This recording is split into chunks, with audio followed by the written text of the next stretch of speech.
अंतराळातील 8 दिवसाचा मुक्काम 9 महिने लांबला. या दिवशी सुनीता विल्यम पृथ्वीवर परतणार. खगोलशास्त्र अभ्यासकांनी दिली महत्त्वाची माहिती. भारतीय वंशाच्या अंतराळवीर सुनीता विल्यम्स आणि बुच विल्मोर हे तब्बल 9 महिन्यानंतर पृथ्वीवर परतणार आहेत. सुनीता आणि बुच हे दोघेही आता स्पेस एक्सच्या ड्रॅगन यानातून पृथ्वीवर परततील.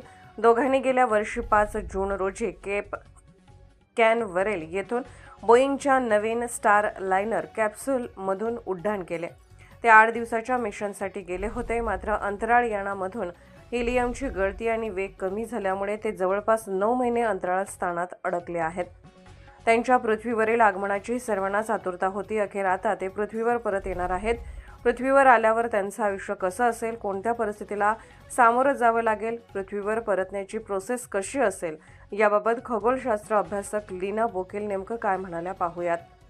नासामधील भारतीय वंशाच्या अंतराळवीर सुनीता विल्यम्स आणि त्यांचे सहकारी बुच विल्मोर हे जेमतेम 8 दिवसांसाठी बोईंग स्टार लायनरच्या चाचणी मोहिमेसाठी आंतरराष्ट्रीय अंतराळ केंद्र म्हणजेच इंटरनॅशनल स्पेस स्टेशनमध्ये येथे गेले होते.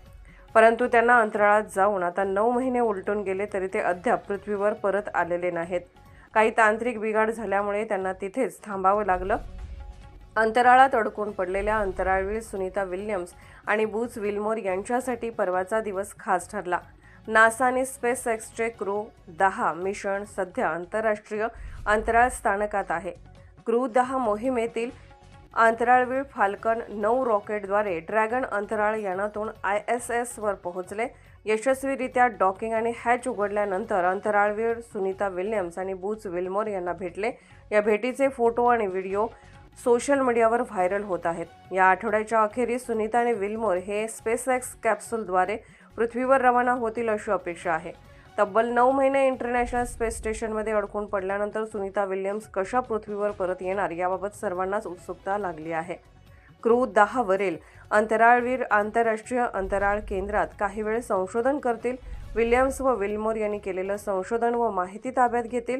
त्यानंतर 19 मार्च रोजी विल्यम्स व विल्मोर या दोघांना घेऊन परतीचा प्रवास सुरू करतील. शुक्रवारी 14 मार्चला क्रू 10ने फाल्कन 9 रॉकेटच्या माध्यमातून उड्डाण केलं होतं. 19 तारखेला आंतरराष्ट्रीय अंतराळ केंद्र सोडल्यानंतर 21 ते 23 मार्चच्या दरम्यान 6 अंतराळवीर पृथ्वीवर परततील अशी माहिती खगोलशास्त्र अभ्यासक लीना बोकेल यांनी दिली आहे. तर आता क्रू 9 मिशनचे अंतराळवीर पृथ्वीवर परत येणार आहेत. तर त्यांच्या एका मॉड्यूलला स्पेसएक्सचं ड्रॅगन क्रू मॉड्यूल जे डॉकिंग झालेलं आहे तिथून 4 अंतराळवीर ऑलरेडी आत जाऊन बसलेले आहेत स्पेस सूट घालून. त्यापैकी आहेत 2 आधी जे होते तिथे स्पेस स्टेशनमध्ये, ते निक हेग आणि अलेक्झांडर गोर्बुनोव हा रशियन कॉस्मोनॉट आहे. आणि सगळ्यात महत्वाचा भाग म्हणजे 9 महिन्यासाठी अडकलेले हे 2 अंतराळवीर म्हणजे सुनीता विल्यम्स आणि मिशन कमांडर बुच विल्मोर, म्हणजे हे एकूण 4 जण आता स्पेसक्राफ्ट मध्ये बसलेले आहेत. अनडॉकिंग झाल्यानंतर ते खाली उतरणार. तर ही सगळी प्रक्रिया कशी असते तर त्याला सुद्धा एक टाइमलाईन असते. म्हणजे अनडॉकिंग पण एक प्रक्रिया असते की त्याला हुक्स असतात. ते जे कॅप्सूल आहे स्पेसक्राफ्ट ज्याच्यामध्ये आता अंतराळवीर बसलेले आहेत आणि परत पृथ्वीवर येणार आहेत, तर स्पेस स्टेशन मधून ते अनलॉक होतात आणि ते सुटल्यानंतर त्यांचे इंजिन चालू होतात. म्हणजे थ्रस्टर्स आहेत त्याला, छोटे छोटे इंजिन. आणि पृथ्वीवर येण्यासाठी आता 17 तास लागणार आहेत. परवा ते स्पेसक्राफ्ट पृथ्वीवरून वरती गेलं स्पेस स्टेशनला आणि डॉकिंग झालं, त्याला 28 ते 30 तास लागले, कारण they are going against gravity आणि वेळ लागला. आता 17 तासांमध्ये म्हणजे 19 तारखेला इंडियन स्टँडर्ड टाइम 3:30 AM त्यावेळेला हे ड्रॅगन स्पेस मॉड्यूल ज्याच्यामध्ये 4 ॲस्ट्रॉनॉट्स बसलेले आहेत ते ईस्ट कोस्ट म्हणजे फ्लॉरिडा स्टेटच्या कोस्टला अटलांटिक महासागर आहे त्याच्यामध्ये स्प्लॅश डाऊन होणार. तर हे डिऑर्बिट होत असताना, म्हणजे याला म्हणतात डिऑर्बिट कारण ते स्पेसमधून 400 किलोमीटर अंतरावर स्पेस स्टेशन आहे, तिथून हे अनडॉक करून सुटल्यानंतर त्यांचा परतीचा प्रवास सुरू झाल्यानंतर काही तासांनंतर ते पृथ्वीचं जे वातावरण आहे या रेंजमध्ये आल्यानंतर इथं ऑक्सिजन आहे, वातावरण आहे, त्यामुळे वेगळं एक थ्रस्टर म्हणजे बर्निंग असतो त्याला म्हणतात, आणि मग तो खूप वेगाने येत असतो, पण नंतर त्याचा वेग कमी केला जातो, स्पीड किंवा वेलॉसिटी, कारण ते एकदम येऊन आपटलं तरी धोका आहे या एस्ट्रॉनॉट्सना, त्यामुळे त्याचा स्पीड कंट्रोल केला जातो आणि मग हळूहळू पाण्यात उतरताना त्याचे पॅराशूट्स किंवा त्यांना सपोर्ट कुशनिंग असतो, कारण ते एकदम पाण्यात सुद्धा आपटलं नाही पाहिजे. त्यामुळे हे जे 4 एस्ट्रॉनॉट्स स्पेसक्राफ्ट मध्ये बसलेले आहेत त्यांना एक ती थ्रिल पण असते, ऍडव्हेंचर पण आहे हा, आणि गुरुत्वाकर्षण वाढत जातं. जसं जसं हे कॅप्सूल खाली येतो तसं गुरुत्वाकर्षण वाढतं, पण या स्पेसक्राफ्टचा वेग कमी कमी केला जातो. म्हणजे हे सुद्धा एक मोठं हा एक प्रोग्रामच असतो आणि गणित असतं त्याच्या मागे.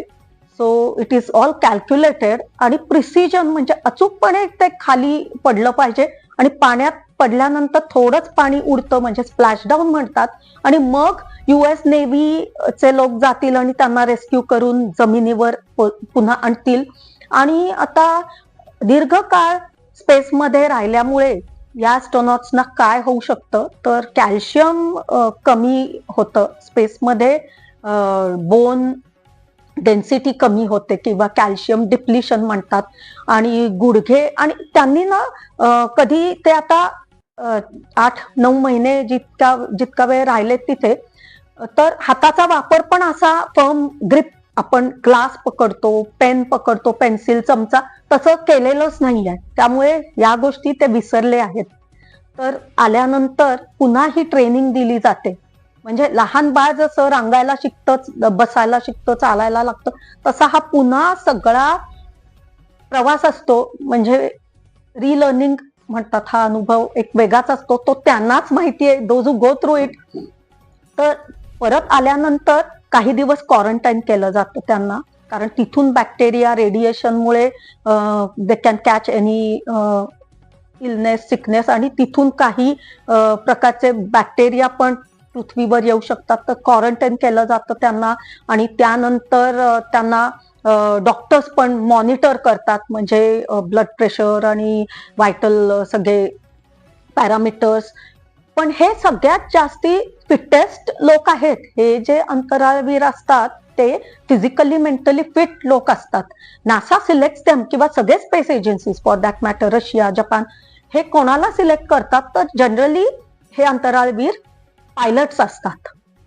US नेव्हीची एव्हिएटर आहे सुनीता विल्यम्स, बुच विल्मोर पण पायलट आहेत. एअर आणि स्पेसमध्ये खूप वेळ, तास त्यांचे काउंट केले जातात. हा उडण्याचा अनुभव आहे.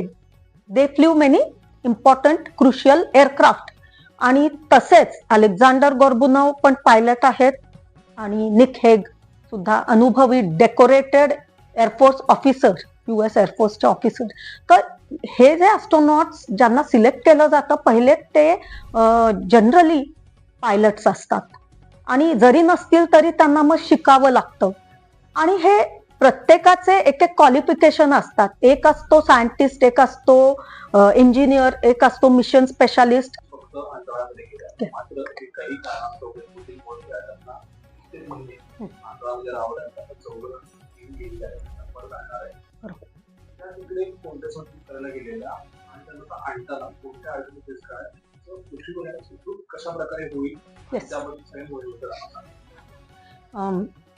जून मध्ये सुनीता विल्यम्स आणि बुच विल्मोर हे नासाचे अंतराळवीर बोईंग स्टारलाइनरची मेडन टेस्ट फ्लाइट, म्हणजे पहिल्याच वेळेला त्यांची टेस्ट होती ती, त्यासाठी हे दोघं गेले होते. खरं तर या दोघांवरच प्रयोग केला असं म्हणू शकतो आपण. Experiment was done on these 2 astronauts, but ते 8 ते 10 दिवसांसाठीच गेले होते, पण ते डॉकिंग व्यवस्थित झालं होतं, आणि 6 जून 2024 मध्ये इंटरनॅशनल स्पेस स्टेशनला डॉकिंग होऊन हे 2 अंतराळवीर जाऊन स्पेस स्टेशन मध्ये राहिले, पण त्यांना 8 दिवसात यायचं होतं परत. तर परतीचा प्रवास ठरवत असताना त्यांच्या लक्षात आलं की या बोईंगच्या स्पेसक्राफ्ट मध्ये बिघाड आहे. म्हणजे त्याचे थ्रस्टर्स असतात, छोटे छोटे इंजिन, 28 पैकी 5 इंजिन मध्ये हेलियम गॅसचा लिकेज होता आणि ते खूप डेंजरस असतं. त्यामुळे नासाने बोईंगला सांगितलं की आता आमचे अंतराळवीर खाली परत येणार आहेत, पण तुमच्या स्पेसक्राफ्ट मधून नाही येणार. सो बोईंग स्टारलाइनरचं हे स्पेसक्राफ्ट अनडॉकिंग करून रिकामं आलं काही महिन्यानंतर. मग असं करत करत 3-6 महिने आणि जवळजवळ 9 महिने झाले आता लॉंग टर्म साठी त्यांचा स्टे झाला. तर इंटरनॅशनल स्पेस स्टेशन हे अंतराळातच ॲस्ट्रॉनॉट्सने बनवलेलं, असेंबल करून एक हायटेक ही लॅबोरेटरी किंवा स्पेस स्टेशन म्हणजे एक 5 स्टार 7 स्टार अशी राहण्यासाठी पण सोय आहे, पण खरी तर ही प्रयोगशाळा आहे. इट्स अ हायटेक आणि मॉडर्न स्पेस लॅबोरेटरी. तर ही कशासाठी केली? NASA, European space agency, Canada, Russia, Japan, European युनियनच्या काही कंट्रीजचा पण त्याच्यामध्ये सहभाग आहे. खऱ्या अर्थाने ही इंटरनॅशनल आहे, आंतरराष्ट्रीय आहे. तर हे स्पेस स्टेशन स्पेसमध्येच जाऊन ॲस्ट्रॉनॉट्सनेच असेंबल करून बनवलं. तर फुटबॉल स्टेडियमच्या साईज किंवा डायमेन्शनचं इतकं मोठं आहे ते. लोकांना वाटतं की खूप छोटं आहे. आपल्याला इथून स्पेसमध्ये दिसतं ते 400 किलोमीटर असल्यामुळे छोटं दिसतं, but there is huge space in the space station. तर तिथे ऑलरेडी आधी 7 ॲस्ट्रॉनॉट्स होतेच, रशिया, नासाचे आणि जपानचे. पण हे दोघं गेल्यानंतर त्यांनी त्यांचे प्रयोग सुरू केले आणि त्यांना सांगितलं की आता तुमचा एक्सटेंडेड स्टे म्हणजे परतीचा प्रवास खूप लांबवलेला आहे, पण आम्ही राईट टाइमला तुम्हाला परत आणणार आहे. तर हा विश्वास आहे या 2 ॲस्ट्रॉनॉट्सचा. म्हणजे खरंच हिरोईक आहेत, हे ग्लोबल हिरोजच झालेले आहेत आता. तर सुनीता विल्यम्सचं वय आहे जवळजवळ 59 वर्षाची आहे ती, आणि बुच विल्मोर 62 वर्षाचे. तर खूप अनुभव आहे अंतराळात, खूप वर्ष, आणि म्हणजे त्यांनी खूप वेळ स्पेंड केलेला आहे, प्रयोग केलेले आहेत. आणि तेवढंच नाही तर स्पेस स्टेशनच्या बाहेर जाऊन स्पेस वॉक म्हणजे बाहेर जाऊन काही प्रयोग आणि रोबोटिक आर्मचा रिपेअर, मेंटेनन्स, सोलार पॅनल जे असतात त्याचा काही बिघाड असेल तर ते पण इंजिनियर म्हणून हे बाहेर जाऊन सर्व्हिसिंग, मेंटेनन्स करतात. तर अलीकडेच सुनीता विल्यम्सने जवळजवळ 62 तास स्पेस वॉक केला आणि एक रेकॉर्ड कायम केला. तर सुनीता विल्यम्सना खूप अनुभव आहे. ही त्यांची 3री स्पेस ट्रिप होती. 2 वेळेला जास्ती काळ गेल्या होत्या आणि ही ट्रिप होती 10 दिवसांसाठी, पण ती लांबवली आणि आता जवळजवळ 280 डेज म्हणजे 9 महिने झालेले आहेत. आणि हा पण एक मोठा दीर्घकाळ झाला.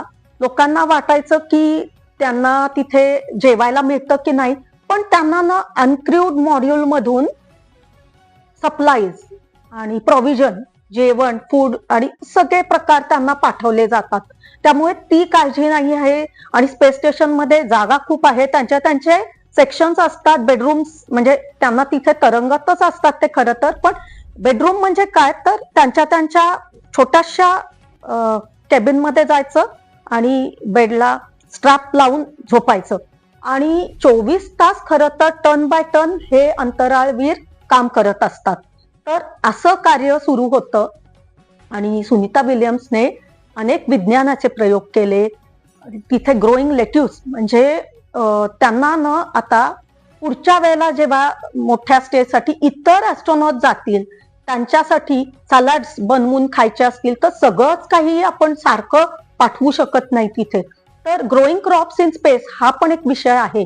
मग फिजिओलॉजी म्हणजे शरीराला काय फरक पडतो, आणि फिजिओलॉजी आणि सायकोलॉजी या 2 गोष्टी म्हणजे फिजिकल फिटनेस एक भाग आहे आणि मानसिकता आणि सायकोलॉजीवर काय इम्पॅक्ट होतो, कारण गुरुत्वाकर्षण कमी आहे, मायक्रो और झिरो ग्रॅव्हिटी, आणि सगळं हे जे आत आहे ना ते आर्टिफिशियली सिम्युलेटेड आहे.